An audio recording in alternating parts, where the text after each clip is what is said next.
Hey guys, welcome back. I'd like to welcome you to the very first Review Plus. Now for those of you who haven't seen my recent videos, I am now doing the more in-depth Review Pluses on a few select items. One of those items is the review topic for today, and that is the Athearn 484 Northern Steam Locomotive number 844, and this is an excursion scheme. So this has an oil tender and Tsunami sound. The difference between this and the previous version of Athearn's FEF 484 is that this has Tsunami sound and the previous version has MRC sound. So this is DC, DCC, and sound locomotive, and we will do some comparisons to the previous version and dive in depth on this review. So let's get started on some of the details of this Athearn steam locomotive. So with every review I like to do an unboxing, so we'll do that real quick to see what comes in this box with this locomotive. MSRP on this, $549.98. This is the first time I'm opening this box from Athearn. You've got a limited warranty card. Talks about the 1-year limited warranty through Athearn. You've got a manual here, nice gloss finish. It's got a total of 10 pages. Talks about the prototypes on the first page. Talks about explosive parts diagram on the second page with all the parts if you ever need to order any parts. As you see here, shows all the diagrams. The tender, which is where you have the speaker housings and the decoder located, also goes into the tender part list. And then the last page is DCC and sound functions through that Tsunami decoder. It lists the first 12 functions, F0 through F12, and you can find more on Tsunami's website. So here's the actual locomotive. Again, first time unboxing, first time opening. You've got some extra couplers in this baggie here, along with, looks like a brake wheel. So I'm pretty sure this is to install a coupler on the front. You've got the locomotive itself in Athearn's packaging. Appears to be the same type of packaging as the original, the last run of these FEF 484 locomotives.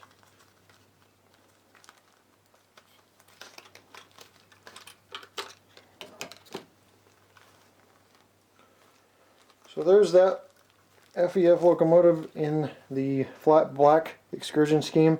They also have this available in 8444, which is the Greyhound scheme. And there may be other road numbers, I'm not positive. Anyway, nice flat black finish here. The locomotive hooks up to the tender with these prongs here. This is a bracket and this is a prong. So I'll just set this down. We'll take a quick look at the tender. As you can see, Athearn's packaging is very nice. It's got some braces here that allows for transport without damage, at least in most cases. Sure, there's exceptions if you have one of those UPS guys that decides to play soccer with your packages. Here's the tender. I'll bust this out of the package real quick. Got styrofoam above and below, bracing all around, some padding on the bracing. And there's a tender with Union Pacific in a nice metallic gray on the side, UP844 on the back. You've got Athearn McHenry couplers with coupler magnetic trip pins on the end of the locomotive. The front does not have it installed, but we'll get into some of that later. And here are some details of the top that we'll get into later as well. On the top of the tender should be a dipstick and things like that to put on the tender. One feature of the Review Plus that we're doing now is weighing the locomotive and giving you the weight. This is the locomotive itself without the tender, and we're going to give it to you in all the different available modes, which are grams. You've got 636 grams, 22.4 ounces. You've got 1 pound, 6.4 ounces, or 0.63 kilograms, or 0.636 kilograms. So that covers pretty much everything, even though we've got some folks overseas that watch my videos. I wanted to make sure you have all your weights, and then you're going to add that weight to this, which is 260 258 grams, 9.1 ounces. 9.1 ounces, no pounds on that, and 0.25 kilograms, or 0.258 kilograms. So you add that is the tender, and you have the total, which I can get for you at the end of the video if you don't have a calculator handy. That'll be the total weight of those two combined. We'll also be doing a pull test later, but let's go ahead and get started on some of the details of this locomotive. Now you'll have to excuse the mess at my grade crossing because I am actually replacing the grade crossing from the concrete to rubber BLMA grade crossings. So it's going to be kind of messy, but I want to show you how you hook up this locomotive. You got this simple U-shaped bracket right here that just plugs in, and then you've got this pin that plugs in. You've got to make sure it's right side up, and it's that simple to hook up the locomotive. So let's go ahead and do that, hooking up that locomotive to the tender. When everything is hooked up, you have what you see here. There's a sagging of the wire. Not a whole lot you can do about that. You can tuck it in a little bit, but it does tend to dip. Obviously not prototypically correct, but there's not a whole lot you can do about that. So that's how you connect the locomotive to the tender. Let's go ahead and move on to some of the details of this locomotive. Wanted to get a nice view of the front for you so we can go over some detailed parts. Obviously you've got the bell here with a nice metallic gold appearance. It does move slightly back and forth. Actually it can spin almost all the way around. So that's something that's a nice touch. You do have backlit number boards, which isn't usually a staple for Athearn.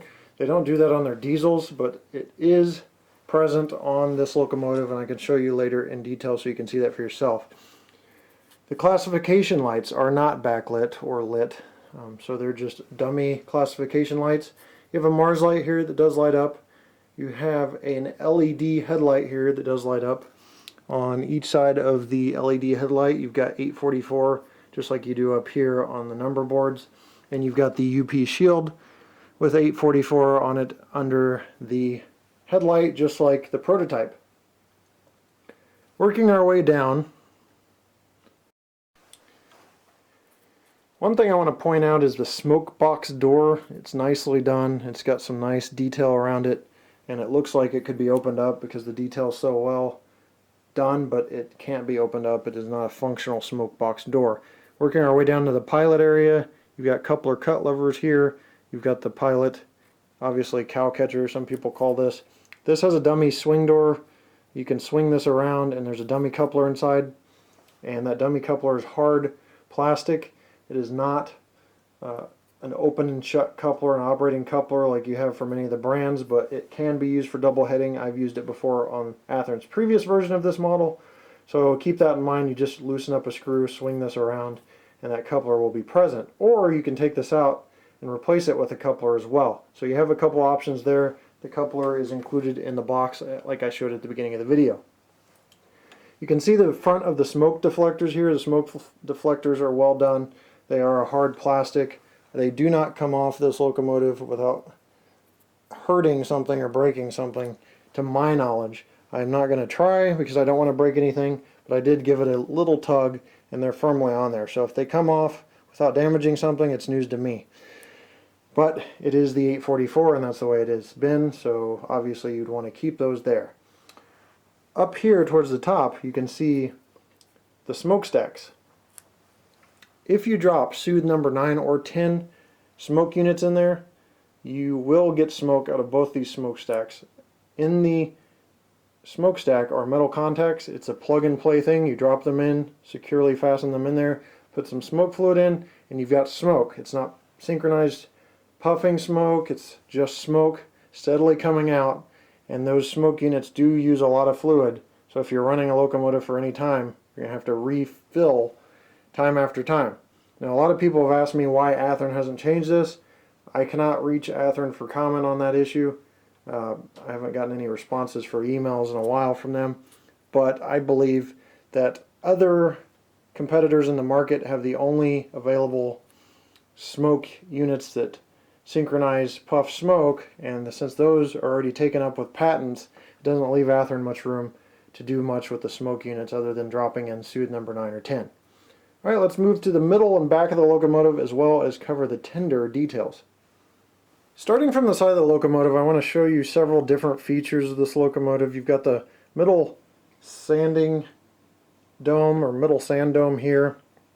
Let's work our way up first. You've got the smoke deflectors here. Like I said, they're hard plastic, flat black, no shiny appearance to them. You've got the cylinders here. You've got all the valve rods and side gears, rods, and black and metal wheels. You've got some of the piping along the side. You've got detail on the body imprinted into the cast or the mold here, so you've got detail you can see along the side. Now the most recent version of 844 actually has these little, I call them dog dishes. They're painted silver, and you've got silver or a white running board stripe and white wall wheels.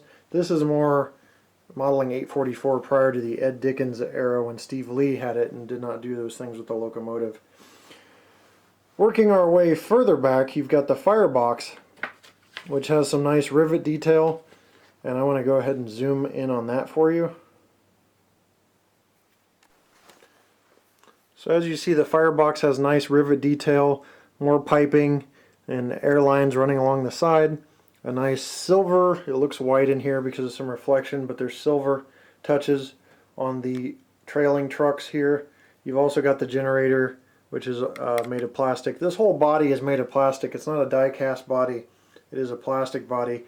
Takes away from the weight a little bit, but the locomotive does look realistic, and it still has a decent weight, as we saw earlier.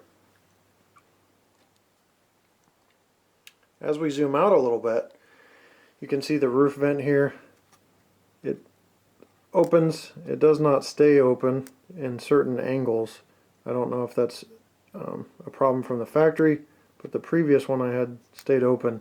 This one just kind of is either open like here or closed. It appears that it's going to come off here.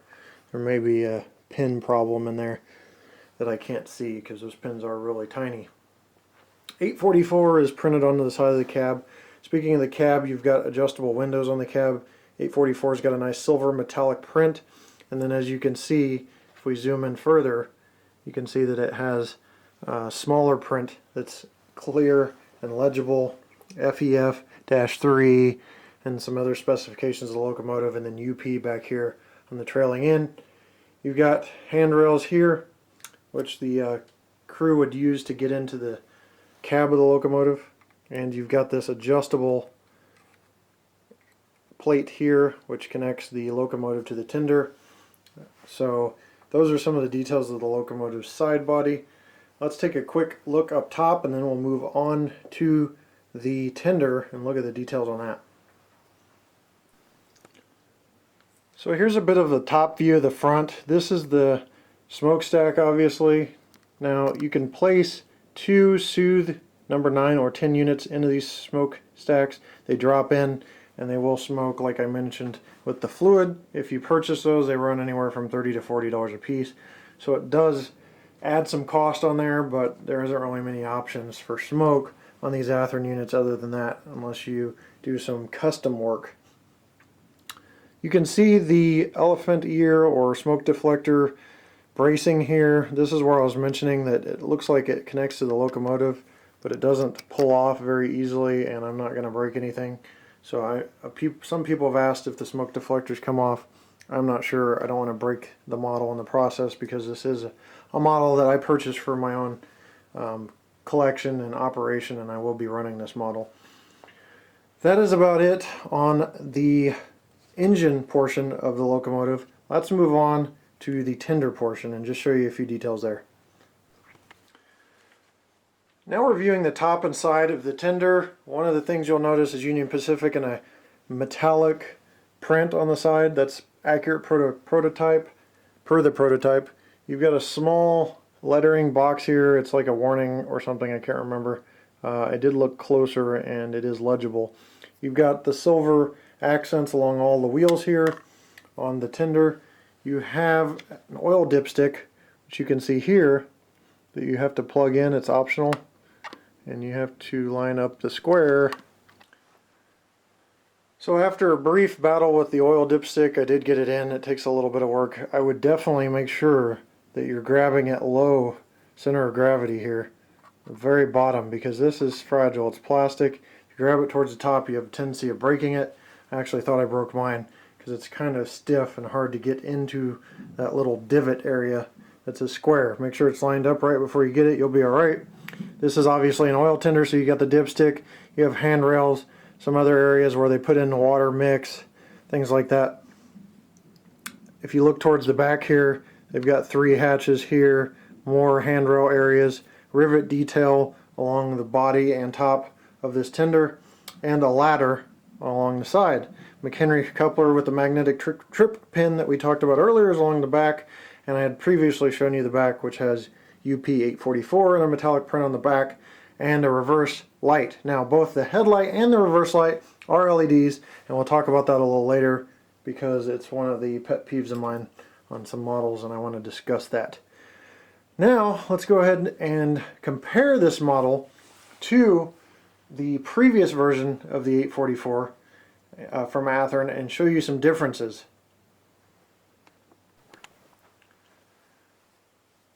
Aside from having Tsunami sound versus MRC sound in the older version, there are no physical or visual differences between the two models that I can notice. Obviously my 844 has a little bit more dust on it here and there from when it sat on the layout or ran, and has a little more wear, but there are no differences in the models physically that I notice. There could be some minute ones. I don't really have time to check every little detail, but I do not notice any differences between the two models. So let's go ahead and do a pan by of the two models, and you'll see that they are the same. And if you really want to pause and study this video, you're free to do that, obviously, because you are the master of your own domain and computer back home. But no differences in side rod detail, wheels, nothing that I notice. Now, it's a different story when you power the locomotives on. One thing I will tell you is that the headlights are different, so let's go ahead and fire these locomotives up and show you the differences there. I've dimmed a few lights, and I'm going to go ahead and apply track power. I'm not sure if these headlights will go on directly, but I will show you the differences.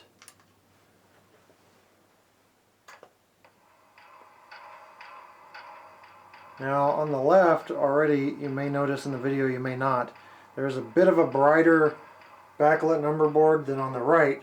Now keep in mind, we're going to keep these separate. On the left is the MRC older version, on the right the Tsunami newer version of this locomotive. Both Athearn, obviously, as I've mentioned before.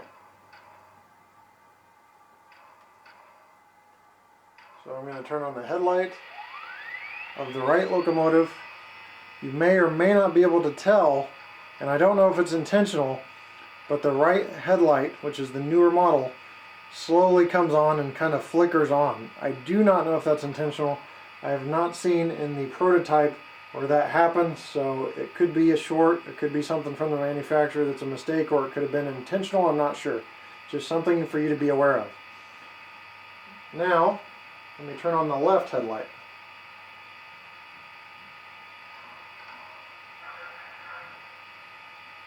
Now this may be hard to see in the video, but the right headlight is a white headlight, it's LED, and the left headlight is a golden white headlight. And I'm not sure, I believe it was also LED. So the problem is with the left headlight is it's dull, but it's more prototypically accurate in appearance. The right newer model is brighter, but it's less prototypically accurate in appearance. So those are things you may want to consider when purchasing the model. It's just something you should know. It does not bother me at all, and I'm pretty anal about my 844 because it was the first mainline steam locomotive and first rail fan experience I had that got me into modeling. So if it doesn't bother me, I wouldn't suggest bothering you.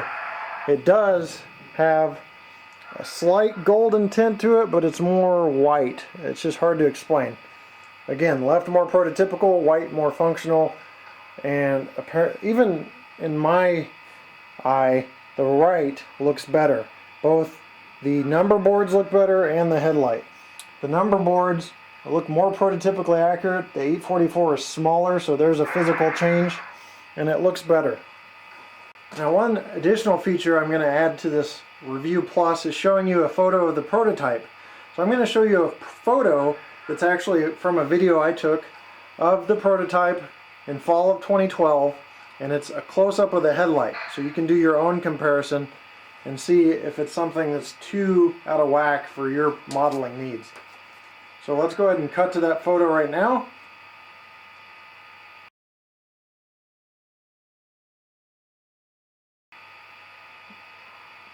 Now that we've looked at that photo, one other thing I want to go over is the Mars light, because obviously that's right above the headlight. So on the older model on the left, the Mars light is F6, or apparently not anymore. I'm not sure. There we go, F3 on the older model. There's the Mars light there. And the newer model, the Tsunami sound is F6. So that is identical to me. Both the Mars light on the older model and the newer model in physical appearance look identical. Now the video may be picking up that the right one's a little brighter. That might be because of the angle and the lighting that I can even see in the preview video of my camcorder. So they are about the same. If there's a little more brightness, it may be on the Tsunami, but it is very, very hard to distinguish. Now with the magic of editing, the MRC version of this locomotive is gone. That's the older version. The newer version's here, and I want you to listen to the sounds. One thing you will notice in the video is when I turn off the headlight, it turns off that noise, that whining noise. Again, I should probably know more about steam locomotives than I do. It may be a generator. I'm pretty sure it's a generator or something. So it's meant to be there, but that's the noise that's off when the headlight's off and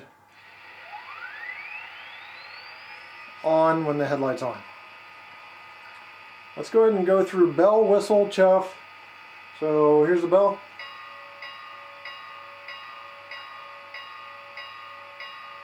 Whistle. Short whistle. So as it's approaching the grade crossing, let's just do a grade crossing sequence for you.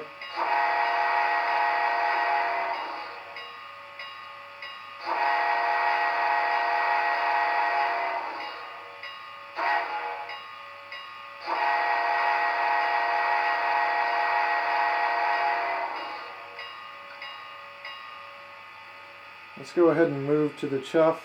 I'm going to go ahead and set this to 128 speed steps. This will show you a couple things.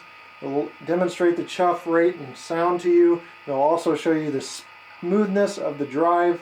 So 128 speed steps, speed step 1. Now keep in mind no start voltages have been altered.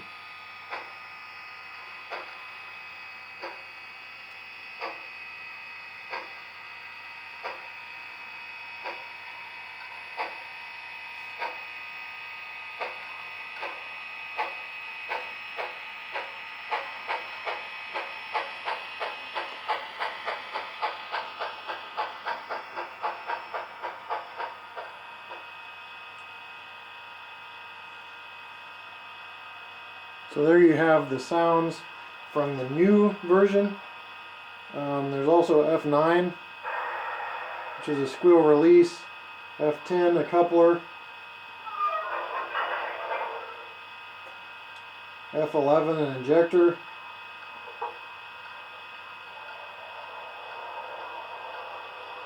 F12, a water stop,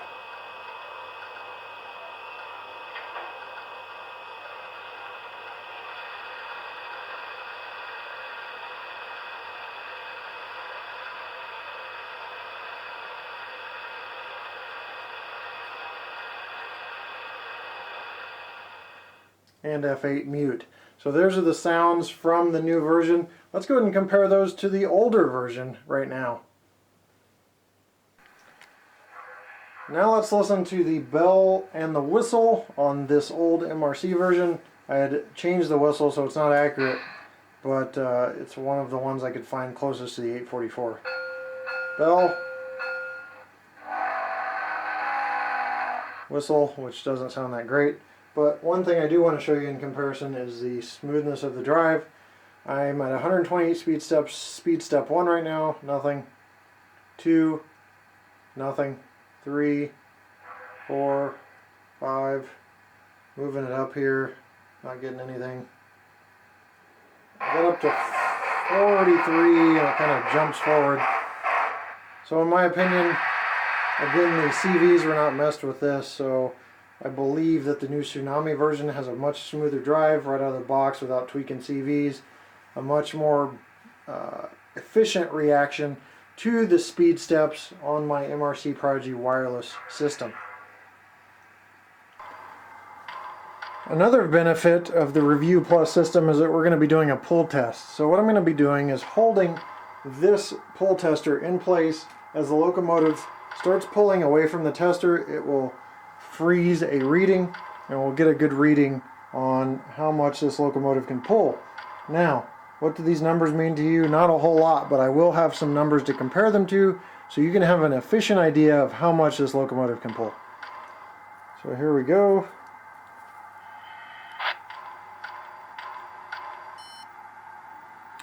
It's coming up with 3.9 ounces. I've got to bring it back to a stop here. 3.9 ounces or 0.100 kilograms or 0.22 pounds. So those are the pulling specs from this locomotive. Now what does that mean to you? 0.22 pounds is the same amount of pull that an MTH SD70 ACE has. A lot of you guys don't have MTH SD70 ACEs because some people that model this locomotive aren't going to be into the modern diesels. And some people that are Athearn people will never switch over to the MTH side, and that's understandable. But what I want to tell you is the MTH SD70 ACE is my best puller in diesel power. So this locomotive can pull what one MTH SD70 ACE pulls. That means it should be able to easily pull about a dozen or more cars that are plastic. The brass is questionable. Let's look at some other differences so you can get a gauge. Athearn SD70 ACE only pulls 0.13 pounds. MTH Challenger 0.17 pounds. So this is a better puller than the MTH Challenger. And the most recent Challenger from Athearn pulls 0.23 pounds. So it's about the same pull as the Athearn Challenger if you have that. It is slightly heavier. I like that mute button sometimes. It's slightly heavier than the predecessor Athearn FEF3 484, so it has a little better pulling power than that. So that concludes our pull test. Let's go ahead and wrap this review up so you can see this model in action and cover some more stuff that's only covered in my new Review Plus system. So let's wrap this review up with some facts. First of all, there's lots of different options for this model. You've got the 8444 Greyhound FEF3, the 844 Excursion FEF3, which you saw here, the 842 FEF3, which is black, just like this one, 837 Greyhound FEF3, the 832 black FEF2, and the 825 black FEF2. Those are all the variations of this model available from Athearn in this run. Now the MSRP for all of these is $549.98. They did not offer a specific DC version, but this version operates in DC, DCC, and it has sound. And in the DC mode it has the chuff sounds, and I believe the whistle works as well in the DC mode. Minimum operating radius is 22. I tried it on an 18-inch radius. It failed because those four drivers, or those four wheels that are lined up in a row, can't make that 18-inch curve, at least on the one I tried with Easy Track on my kids layout. You've got some other options I only go over with you guys in this Review Plus mode, and those are pricing options. I went out and searched the internet for best price. First of all, I always encourage local hobby shop purchases and maybe competitive, asking your local hobby shop if they can match online prices. But if you're really looking for just the price, You've got the MSRP of $549.98, but Overland Hobbies has it for 25% off at $412.48 is the total cost before shipping. And if you're looking for an even better deal, the only deal I could find out there that was better was through DCC Train. You have to pre-order through them in order to get this deal, but it's 30% off with a total of $384.98 before shipping. So those are the prices available that I could find online. Now, you can also purchase this directly from Hobby or Horizon Hobby through eBay or through Athearn's page. And I do want to make a quick note about Athearn and Horizon Hobby. Horizon Hobby's been sold. There's a few changes going on, lots of speculation. Athearn's going to continue to exist, obviously, continue to thrive. You've got purchases now. Instead of going to Horizon Hobby's website, you order through Athearn's website. So www.athearn.com if you're purchasing direct through them. Now keep in mind, if you purchase through them, it's usually the MSRP price. If you go on the internet to eBay, they're offering prices a little lower than MSRP. I can't remember the exact price. It's like 10% off or something like that. And I don't know if that will last much longer. I think they had a cutoff date of when they will no longer be selling things on eBay or through Horizon Hobby. Also, there's limited quantities. Athearn's kind of changing things around a little bit. It's the best time to pre-order is now because that determines these models. Obviously, some hobby shops will pre-order and just have some on hand, but these models are becoming more limited in availability because they're more directly produced off of those pre-order numbers, where in the past Athearn may have actually produced a certain percentage over pre-orders. I think they're now producing right at or slightly above pre-orders. So you want to make sure to pre-order if you can financially plan to have that available. So we did the pull test. I showed you the results there. We showed you some of the details of this locomotive. I talked about the radius and all the options, and we looked at the comparison of the two locomotives. So my final opinion is absolutely definitely worth the price for you UP excursion modelers to go out and pick this locomotive up. There's only one other manufacturer that has made the 844 to my knowledge, or I'm sorry, two technically if you include Overland Brass, but the plastic one is Rivarossi. The detail is way lower on the Rivarossi, so this is your best option for the price. The Tsunami sound is great. You can tweak things and CVs and change whistles all you want if you don't like the way things are as they are. The headlight, questionable on whether it'll bother you or not. It doesn't bother me, but it is noticeably whiter than the golden one on the older version. So that's about it, guys. I'm going to leave you with a run-by of this locomotive. I hope you enjoyed my new Review Plus system and how we go into a new level of depth. I'm sorry I had to plug it several times throughout the video. I just wanted to show you the differences between regular reviews and Review Pluses. So that's how I decided to do that. We'll have a run-by of this with a short passenger consist, and we will leave you with that. Thanks for watching, and we'll see you next time right here on my channel. Take care.